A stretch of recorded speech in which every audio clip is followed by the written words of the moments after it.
Hey Trackies, welcome back to another video here on TXT Track Time. Trackies, how are you all doing? Wow, it has been a crazy weekend for the 50th Carifta Games that was held in the Bahamas. And Trackies, I have a few takeaways. No, I was actually waiting to, hear from our team officials, what was really going on the grounds, because that is important. Sometimes what we're seeing on the screen isn't really a reflection of what the experience our athletes are having. So I really wanted to hear from the officials, what was really going on down there. And we heard from David Riley, and I'm actually very shocked at how disingenuous Bahamas have been the whole entire meet. Now, track is what we saw, in my opinion, is literally surface level. So all of the things that we were literally big mad over and cussing online all weekend about, that we were seeing on the screen, when you got into it really deep, it was much more messy. And I'm actually really shocked. And I can't believe that you're putting on a meet where you're hosting the rest of the Carifta nations, and this is your behavior. I mean, my God. No, let's start with the first point.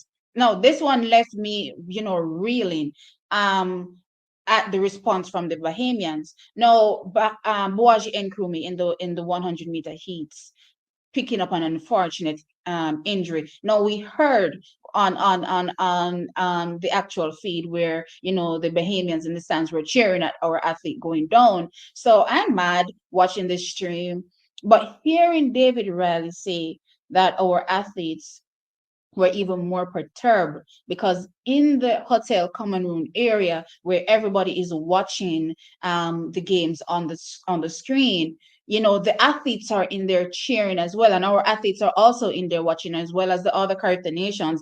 And they're like, what is going on here? Our athlete clearly went down injured. Why are you happy and why are you cheering? So track is, I am big mad about it. I'm still mad about it, but then I started to think from a Bahamian perspective, or not necessarily Bahamian, but from an opposition perspective, what would have I done in that situation? So let's say, flip the roles, it was a Bahamian athlete that went down. Would I have been cheering? And I thought to myself, you know what? Maybe I would have. No, not in the case of cheering to say, oh, I'm glad the athlete got an injury, but I'm glad our athlete has a chance to medal. No, let me tell you why I'm saying that, and I won't be hypocritical in this particular sense. My niece invited me to her sports day recently, and she was telling me she was going to run in all these races, which never happened. But anyway, so she invited me, and they put her in the 4x200 meters. She was on the second leg. So the first leg runner gave her this massive lead, and I'm like, wow, that's crazy. And I'm like, I know my niece is going to crush it. Track is in 3 steps.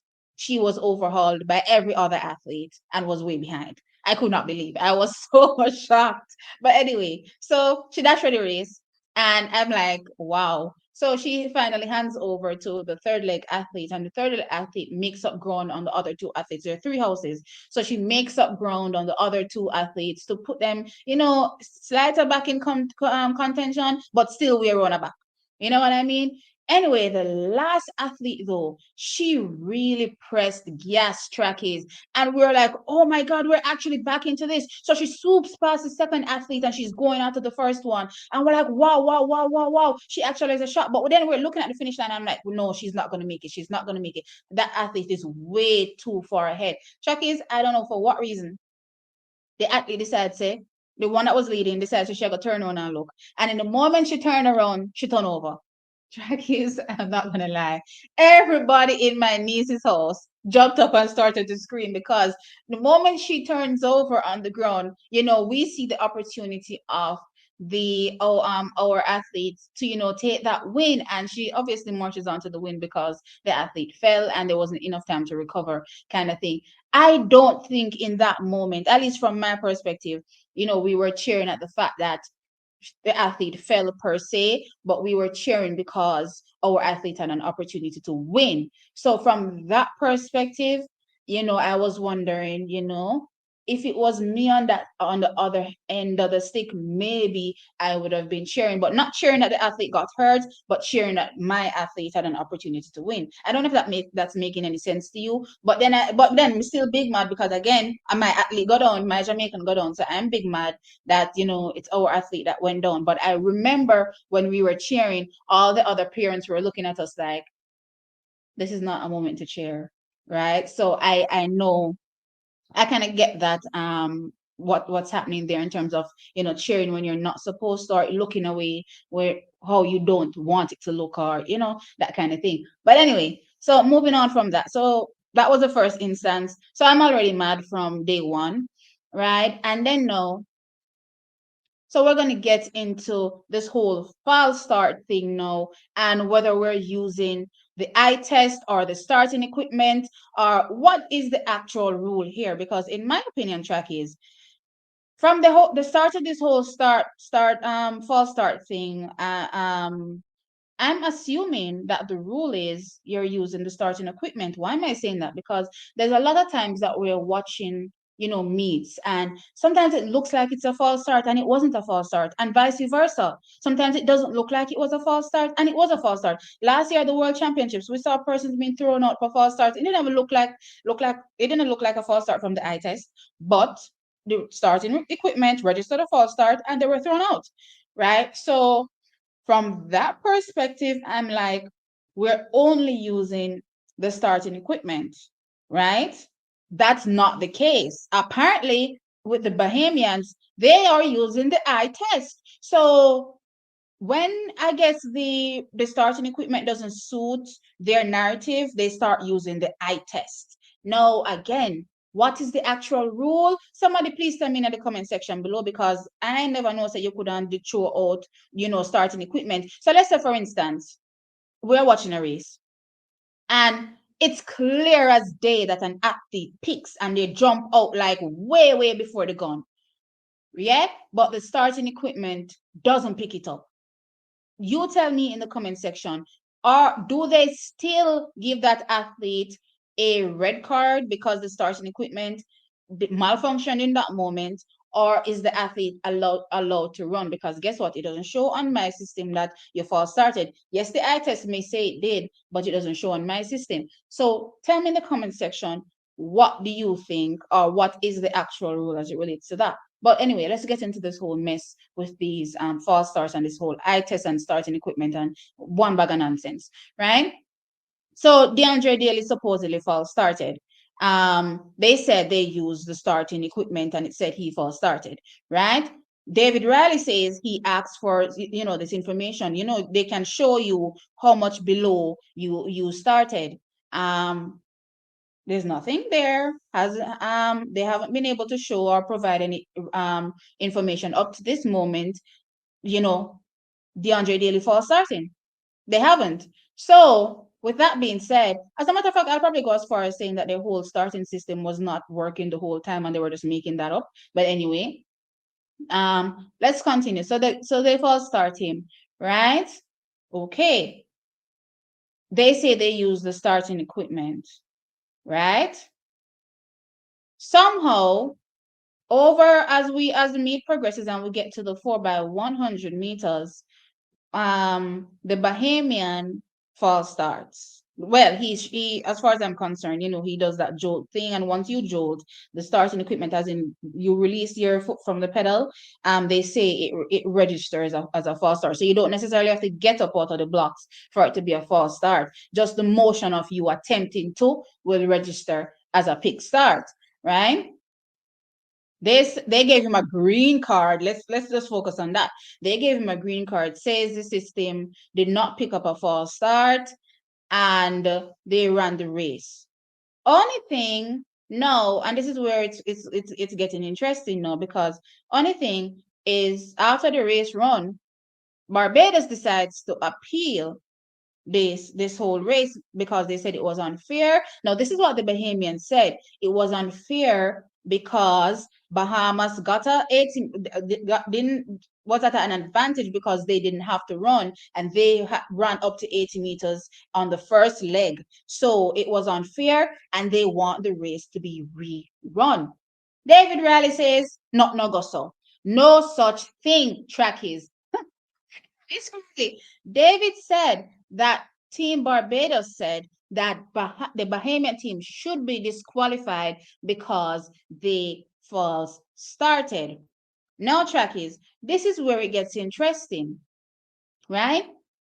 They have no starting information that says, yes, he false started. And I'm talking about from the system, the equipment. There's no information that says he false started, yes or no. So when you look at it, here are the results.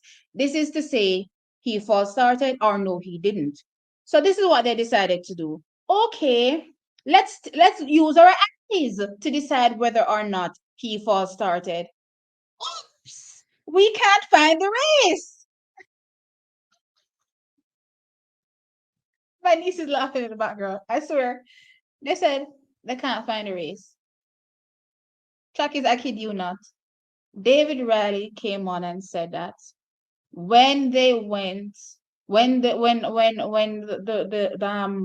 Team Barbados appealed, the jury literally said to them that they cannot find a race. Now, because they can't find a race, they somehow can use their eye test, which, as far as I'm concerned, why are we even using our eyes in this day and age?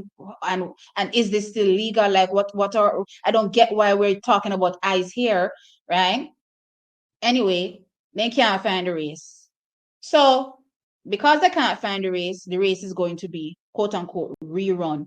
No, it's put out to the media that when it came time for, so these are the Bahamian officials, when it came time for the actual race to be rerun, the actual persons that filed officially did not turn up for the race. So we wonder, so why would I want the race rerun and then no turn up? Only thing we find out say, I never that they did want. So obviously they didn't turn up because they didn't want to rerun the race. They wanted Bahamas to be disqualified, right? And they found every reason under the sun to not disqualify Bahamas and claim, okay, we're just going to have a rerun. Who was going to rerun that race?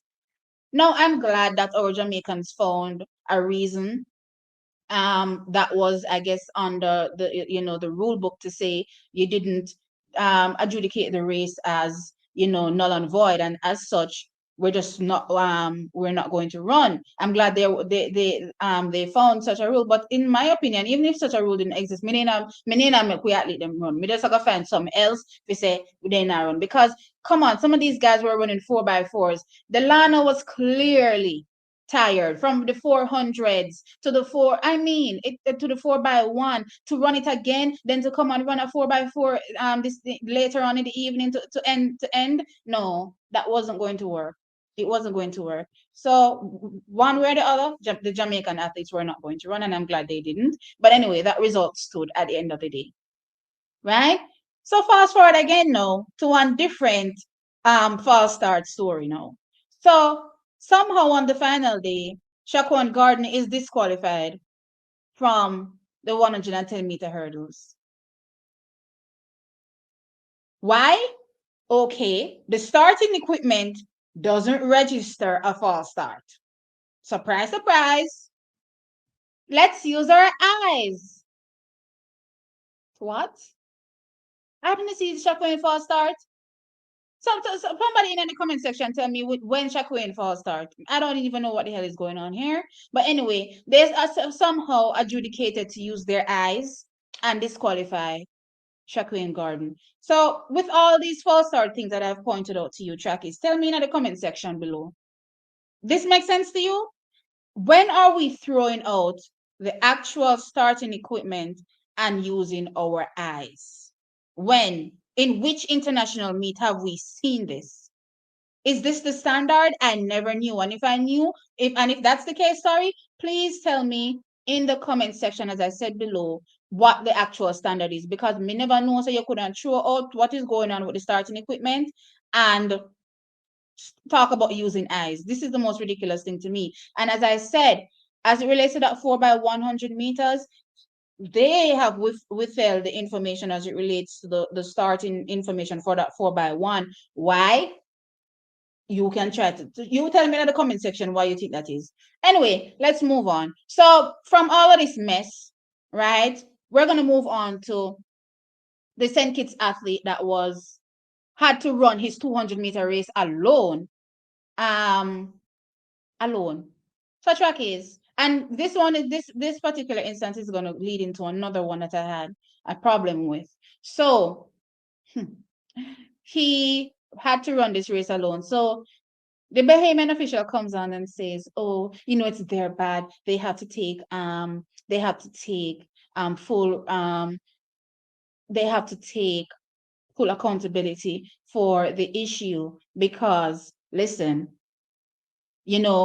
officially when the start list was done, his name wasn't on it, then they put it on it, but they failed to advise him to come and run. So because they failed to advise him to come and run, the athlete didn't know he was supposed to run. So he didn't turn up to run. Hence the race went off. And then it was after the race, they appealed. And here we have, obviously it was our fault and he had to run. So they made it possible for him to run. Trackies, doesn't that sound really nice? Oh, we're taking full accountability. Lies, Trackies, lies. Do you know what they did?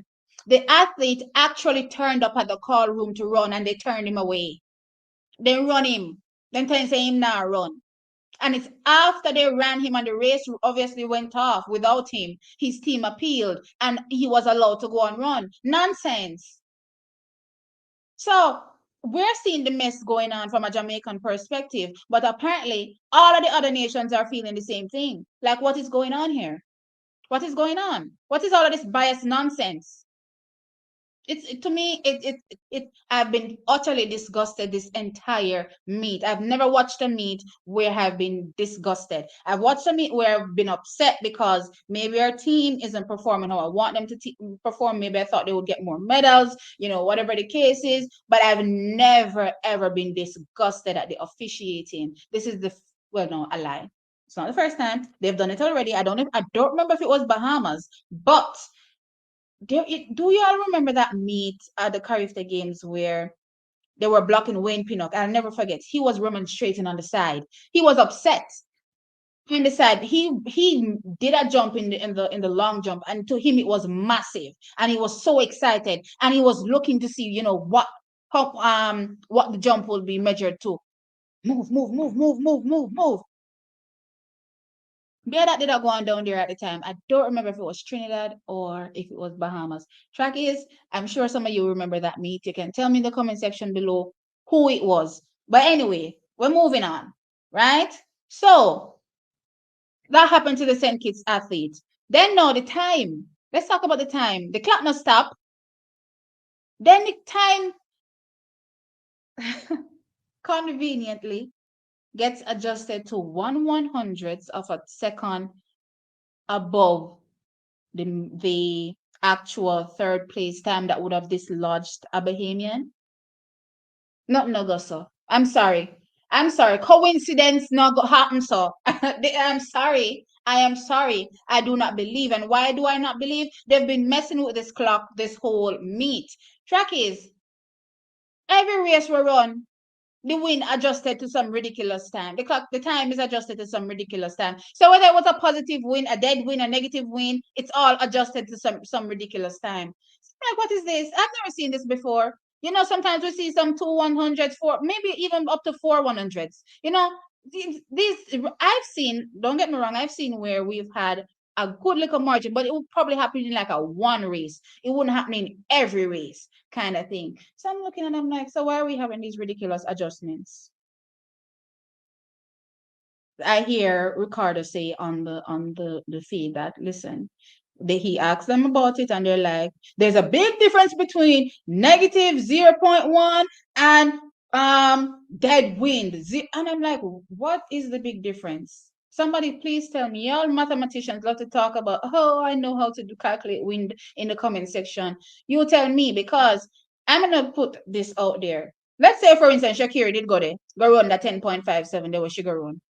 Would it have been adjusted to, I don't even know, Yanda? Because as far as I'm concerned, that's what it would have been adjusted to. Because think about it. In my opinion, when we talk about adjusting the wind and we're saying the wind is legal, and then when we look at dead wind and we look at thin air, that's not what the clock adjusted to. We're just saying that if it was under certain conditions, then the wind would have been, then the time would have been XYZ.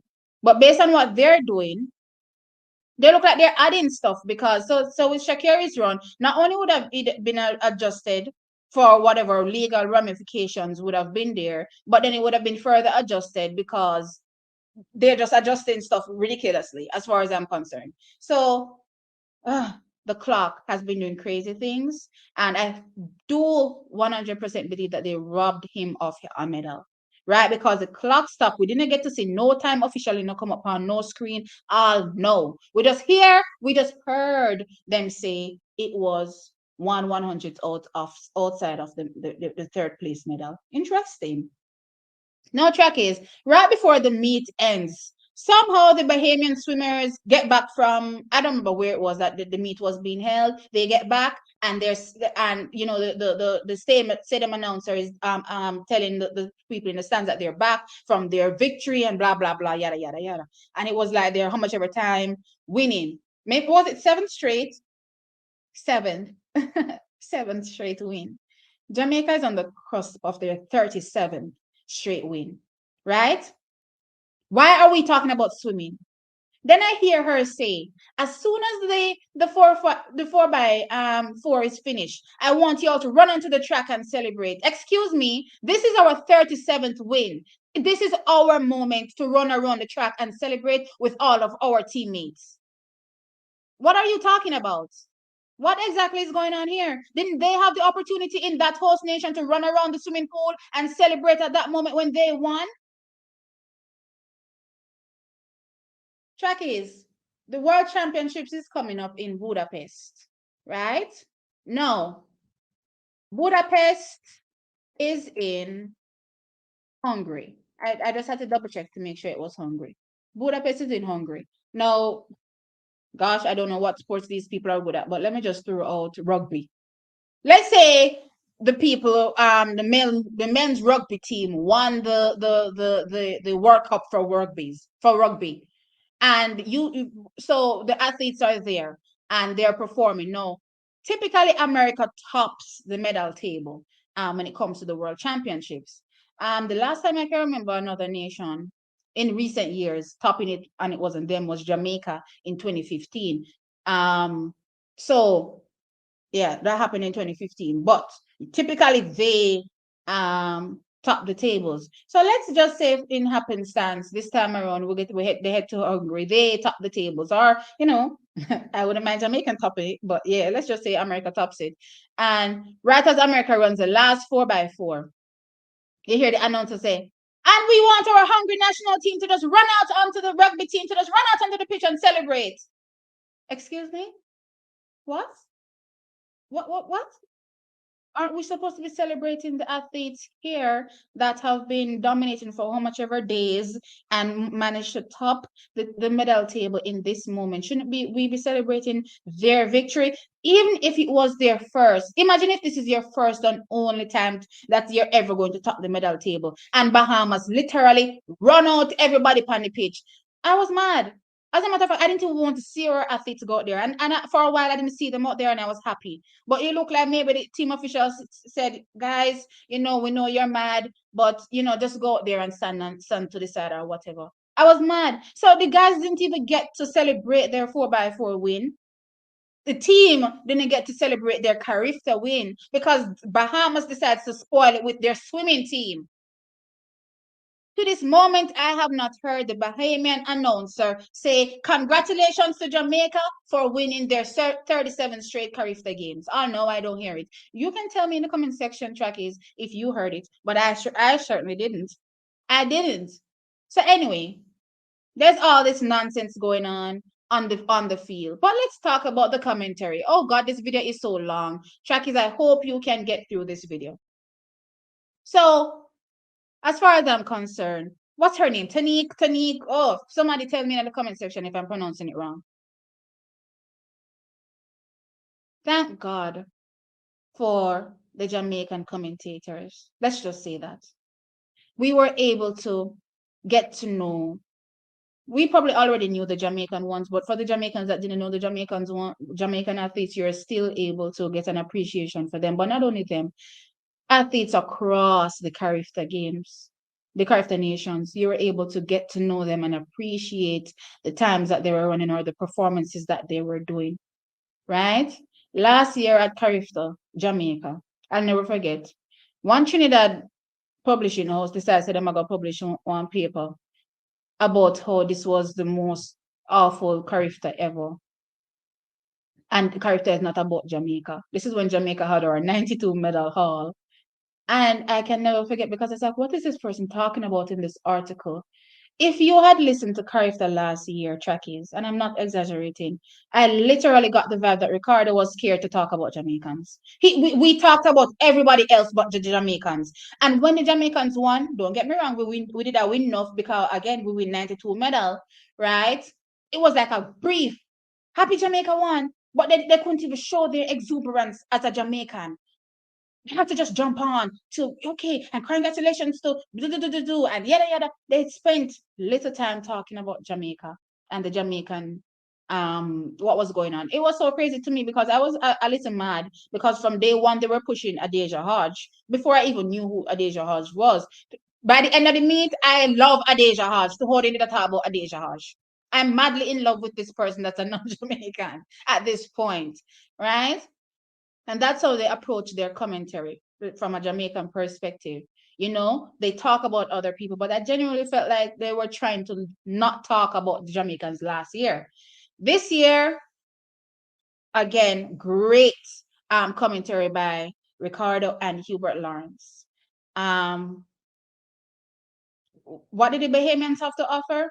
Nothing. Tony just being mad, sitting down there, can't even congratulate a Jamaican when a Jamaican wins, only talking about the Bahamians. At one point, I caught her saying in the 4x1 about I had to laugh about how their under 17 girl. I don't remember her name. How much she's a superstar. Jackie, I had to laugh. Superstar how? Like a superstar is somebody that's matching up against the world. When you match up this under 17 athlete to the rest of the world in terms of what they're doing at under 17, is she really a superstar? I thought, it was delusions of grandeur. Like they were just delusional. No, I think Chris Brown for the I think it's his name is Brown, yeah, Chris. I think Chris Brown, right? For the most part, was just trying to placate and be like, we see the issues that are currently there, so I'm really embarrassed, and it is what it is, kind of thing, but we're just going to pretend it's not there. From a Jamaican perspective, kind of stayed on their necks. Kind of stayed on their necks. And Hubert Lawrence was like a peacemaker. He was like, let's just be peaceful here, let's just give them a blind, but I'm tired of giving them a blind. No more giving them no blind, because clearly they haven't learned any lesson from all these years of us giving them a blight. We're not giving them no more blight. Call them out on their nonsense. Call them out on their nonsense. So Tanique decides she's going to have a list of best performances, the performances that stood out to her. And surprise, surprise, they're all Bahamian. She didn't see one performance outside of a Bahamian that stood out to her. And here goes the Jamaicans placating her, talking about the Bahamian. No, none of them the performance. Never. Well, I'm not gonna lie. I really did enjoy the not javelin, what's it called? Pole vault. I really did enjoy the pole vault efforts from the Bahamian athlete. So I'm not gonna lie and say I didn't see any outstanding performance by a Bahamian. No, that was really, to me, really, really good, and it showed the improvement of the pole vault. And I really want Jamaica to start stepping up there, especially in the pole vault. Yes, we have stepped into a lot of areas, the discus, the shot put, the triple jump. But there are definitely more areas, because if we want to challenge the United States on the international scene, world level, and beat them. America feels a full team in every event. That's where we need to get to. So obviously these events are also part of it. So I was really excited watching the Bahamian pole vaulter at Carifta. But that being said, me not play Qatar. Because she could not find somebody else to say. There's so many other athletes that were performing, non-Jamaican. Find something to talk about. You found some. Listen, track is why. How do I rank a performance? I rank it that when I look at the rest of the world, what's the rest of the world doing? Or if it's a case where we're typically not performing so well in that event, and somebody just comes out and does something amazing in it for for Caribbean nations that don't typically focus on it, to me it's amazing, right? I'm not going to be looking at, say, the world standard is 11 seconds for the under 20 women, right? And let's say you run 11:50 to win, because there's just nobody faster. I don't consider that a highlight. You know what I mean? I don't consider that a highlight of the meet, because when I stack that up against the rest of the world, that 11:50 is really nowhere. You know what I mean? So that's really, how I felt about it. Trackies. At the end of the day, I've been rambling for God knows how long in this recording. I don't know if y'all are gonna get through this video, but if you do, I hope you do get through the video. Let me know your thoughts in the comment section below. Tell me, I've been hearing Jamaicans cussing, but no, that David has shed some real light into how horrendous the Bahamians were really behaving behind the scenes. What are your thoughts? Sound off in the comment section below. Like the video and subscribe. I'll catch you in the next one.